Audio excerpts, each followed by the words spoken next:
Your printer prints. It just does not print well, and you have no idea which of the 200 settings to touch.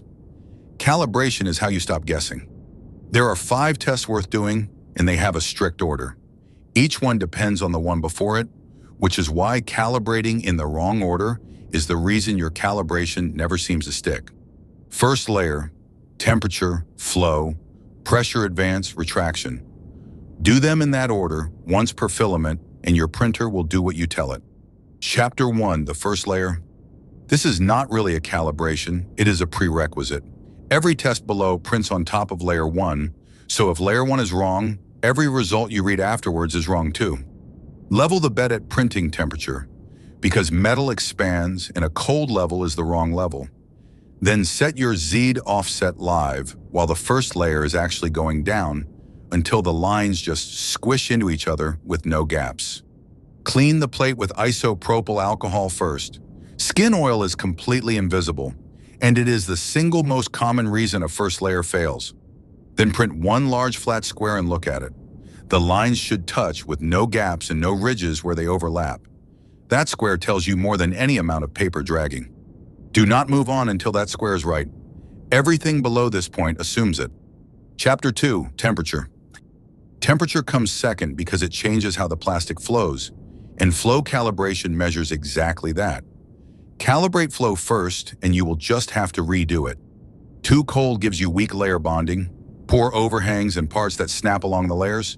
Too hot gives you stringing, blobs, droopy overhangs, and a rough surface.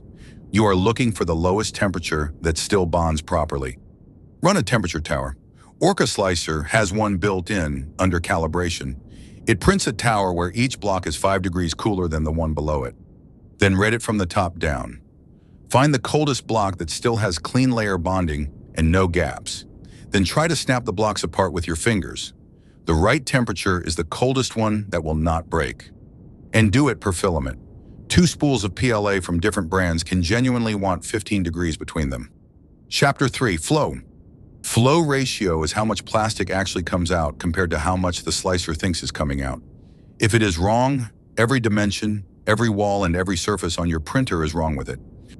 This is the one that matters most, and the one almost nobody runs. It is also why so many people end up compensating for a flow problem with 5 other settings. Calibration flow rate, pass 1.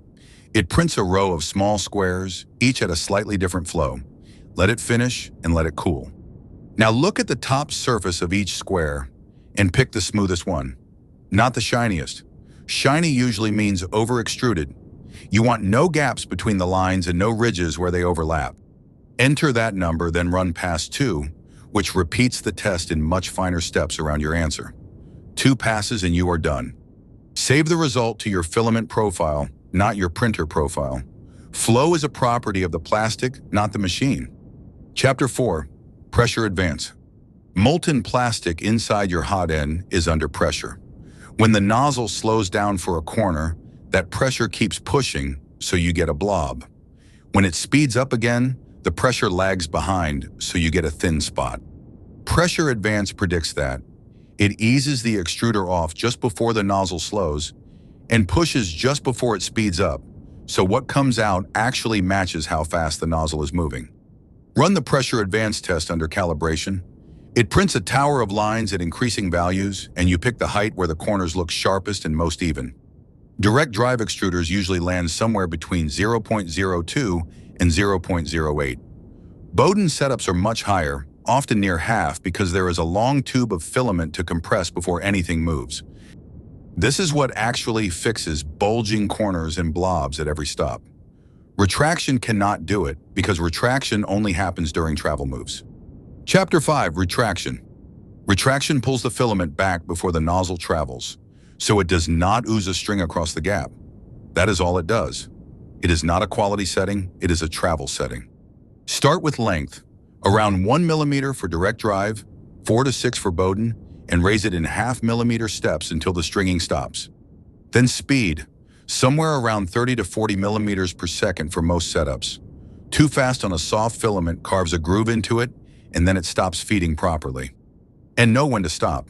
Too much retraction causes clogs because you keep pulling melted plastic back up into the cold part of the hot end. Get it close, then leave it alone. If it still strings after all that, your filament is wet. No retraction value fixes wet filament. Chapter 6. Keeping it. All of that work is worth nothing if you do not save it. In Orca Slicer, save your temperature, flow and pressure advance to the filament profile, and give it a name you will recognize. Because these are filament properties, not printer properties, a new spool, a new brand, even a different color from the same brand can want different numbers. Redo the flow and temperature test whenever you open an unfamiliar filament. It is 20 minutes and it saves you an evening of chasing a problem that was never a setting. Write the numbers down somewhere outside the slicer too. Profiles get lost when you reinstall, and there is nothing worse than knowing you found the right value and not remembering what it was. One thing not to bother calibrating, anything you have not measured a problem with. Calibration is for fixing what is measurably wrong, not for collecting numbers. So, in order, first layer, temperature, flow, pressure advance, retraction. Never out of order because each one moves the results of the ones after it. Change one thing at a time and print a small test, not a large one. A 20-minute test tells you exactly what a 20-hour print would have told you. Do that once per filament, and your printer stops being something you fight and starts being something you use. If this helped, subscribe to Layer Logic. There is a short video on each of these tests if you want to go deeper on any single one.